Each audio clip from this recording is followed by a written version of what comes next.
Welcome back to the RMAC Showcase. The Todd Padgett era at Colorado Mesa got underway against St. Edwards from Texas. Nice crowd on a pleasant evening. No score until the second half when redshirt sophomore Roy Abergale puts the Mavericks on the board with a free kick. CMU leads 1-0. Later in the half, the Mavs with an opportunity. Alan Hernandez to Nestor Escobar, back to Hernandez. He's there to knock it in for the second goal. Mesa leads 2-0. The defense makes it stand up. Micah Conrad's with 3 saves. The Padgett era begins with a 2-0 win. It feels good, as a new coach. Really you want to get the first one under your belt, and the earlier you can get it, of course, the better. In Durango, the Jason Clare era begins for the women's soccer team, taking on Midwestern State of Texas. Sarah Pope makes a quick move to the middle and fires away. Game is tied at 1. Mesa down in the second half when Darian Weigert scores from way back.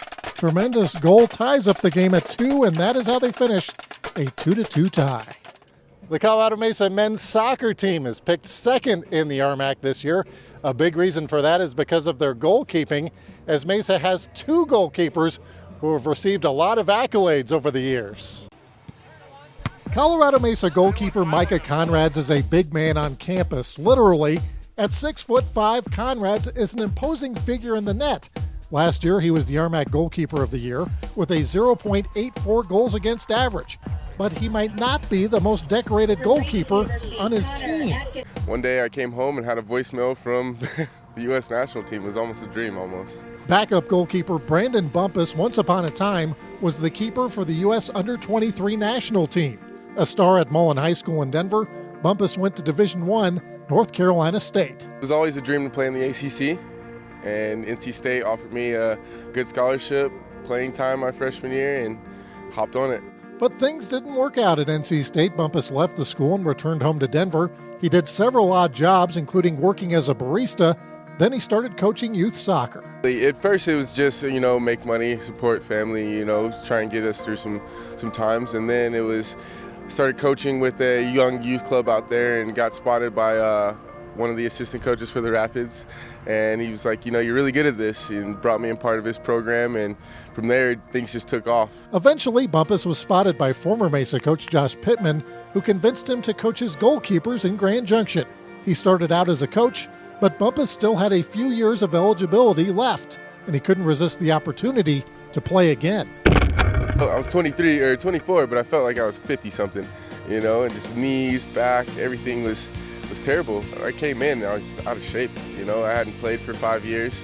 So there's a difference between being able to run and being able to play a 90-minute soccer game in goal. It was a switch for starting keeper Conrads, whose former coach was suddenly his competition for minutes. I just saw it as a challenge, as something that I needed to raise myself in order to meet that challenge of him being an amazing player, and I just need to raise my level of play so that if I wanted that spot, I need to raise my level of play so that I could continue to start. The result helped the Mavericks win their first ever RMAC tournament last year.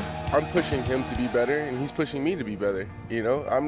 Of course I'm a little upset that, I don't get to play, but that's my priority because I've got to beat this big guy out. And even now with being a player, we still challenge each other. Stuff that he's taught me about have your technique and your body position a certain way. I'll watch him and he's not doing it, so then I can get back into him with stuff that he taught me. When you have a common goal, you have no choice but to be friends and do whatever it takes to achieve that goal. The campus here at Colorado Mesa is booming. The student enrollment is nearing 10,000. The president here is Tim Foster, and he sees the future even getting brighter. Back in 2006, the enrollment at Colorado Mesa was around 4,000. Now it's more than double that number. We've grown substantially, which is good for us. It makes a good campus dynamic. It makes for better academic programs. It allows us to be a little deeper. It's got a lot of attributes to it. Tim Foster is in his 11th year as president at Mesa. He says there are plenty of reasons for the enrollment boom at CMU. We all think it's a very high-quality approach to education. And then we try to keep our costs low. We manage fairly tightly and try and keep that tuition as low as we possibly can. The Colorado Mesa Athletic Department has grown dramatically in the past decade as well. The Mavs are currently competing in all 22 RMAC-sponsored sports, as well as one more in 6 emerging sports. It's not that we have a premier sport that we put all our money in. we try to make sure that all of our sports are funded and function in a competitive manner. That philosophy helped Mesa capture their first ever RMAC All Sports Cup as the best athletic department in the league. Athletics is just, particularly at the level that we compete in, is really a reflection of the academic institution. President Foster also has 3 sons playing sports at Colorado Mesa. Scott and Stuart are on the lacrosse team, while Sean is a senior on the men's soccer team. It's been nice to have them here. It's fun to be able to go watch them. So that's been a fun thing. I just go, you go sit in the crowd and you chat with them, and I go to a basketball game the same way I go to a soccer game, the same way I go to a lacrosse game.